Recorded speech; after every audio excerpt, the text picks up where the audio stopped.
Hey guys, it's Alex from Growing Goodings, and I'm here nursing a baby, and I figured I would multitask and give my review of the book that I read in February.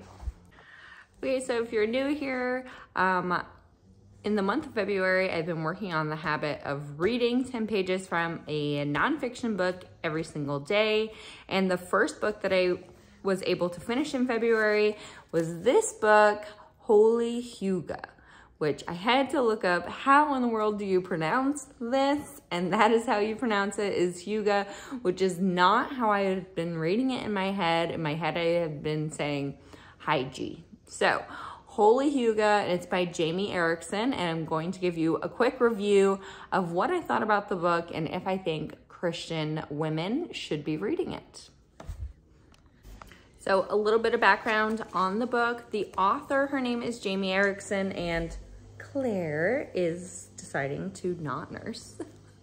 And she grew up in Phoenix, Arizona, which I find quite funny because I am in Arizona as well. And she married a guy that lived in Minnesota. And so that is what kind of sparked her journey through Hygge, because her husband was Danish or something. And so Hygge is actually from the Danes, and that is what this book is about, and about how to apply this Danish concept of Hygge into Christianity as a homemaker.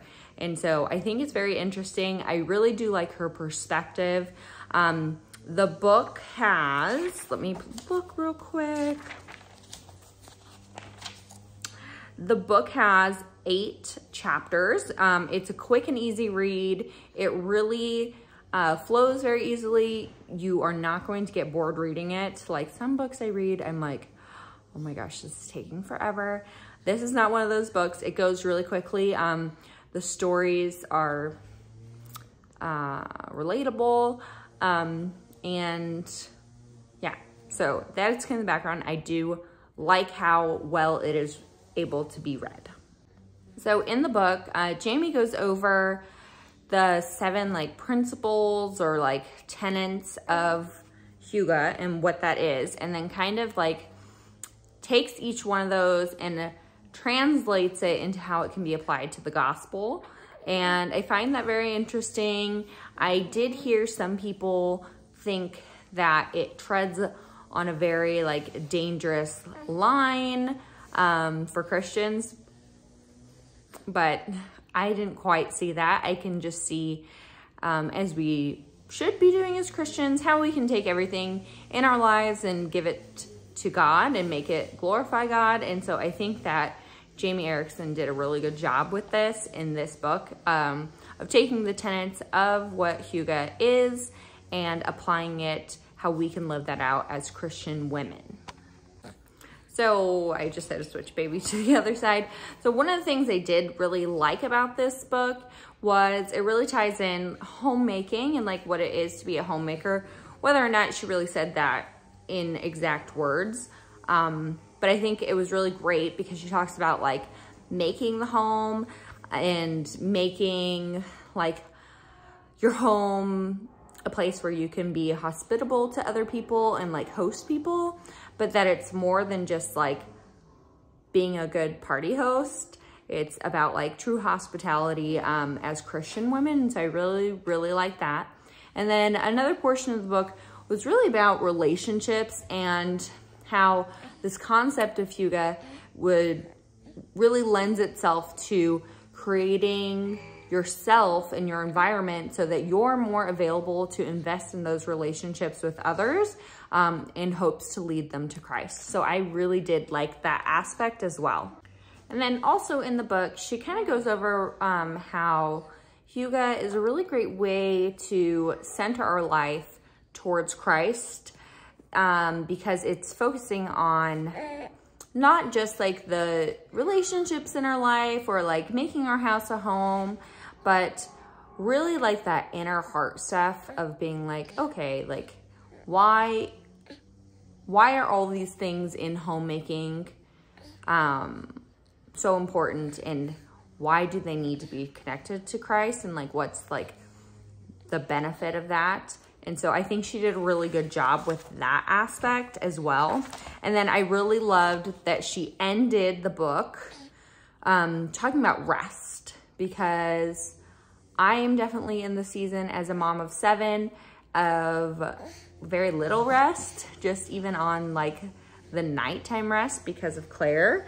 And then, you know, like we have ballet and all this stuff, and I have been like processing and trying to like figure out our rhythm and our schedule, and feeling like I have 0 rest. And so this book was really great for me in this season that I'm in, especially the last couple chapters, because it was about rest and like what that looks like, and that it's more than just taking a day off and not doing anything, because that just makes the day after resting really chaotic. So I really did enjoy that. And then the book has an appendix section. Excuse me, Claire, are you okay? What are you doing? Are you all done? Are you all done? Are you all done? Hold on. Okay, she's done. Okay, so I really like the end because there's an appendix, and it has like a series of like ways and things that you can do to kind of like inspire Hygge in your daily life. And some of them are like seasonal things, and some of them are like family things, and some of them are like community things. Say hi, Heidi. Hi, but I'm coming. Okay, so would I recommend this book, Claire? Would I recommend Holy Hygge to other Christian women? Is the theology sound? I would say the theology is fine. There were a couple points, but I'm not gonna dig where they are, but they were a few points in here that I kind of like eyebrow raised and was like, I could see some people that are maybe more baby Christians getting hung up on something. So, but I don't think it like means that Jamie Erickson is like not a sister in Christ. I think that she is. There were just some wording in here that I was like, that is kind of funky. But other than that, I really do like it. I think it is a great book. It will be one on my shelf. I will probably go back to it, especially for those practical like activities at the end of the book that we can implement like in our home with my kids. I would definitely recommend this. It is a great book to read and a good, easy read. It took me like 2 weeks to read, and it was great. So that is my review on Holy Hygge. I hope you enjoy it. Grab this book. I'll leave the link in the description. And if you're not following me on Instagram, please head over there too and give me a follow. And yeah, let me know if you're gonna read this. Bye guys. Say bye, Claire. Bye. Bye.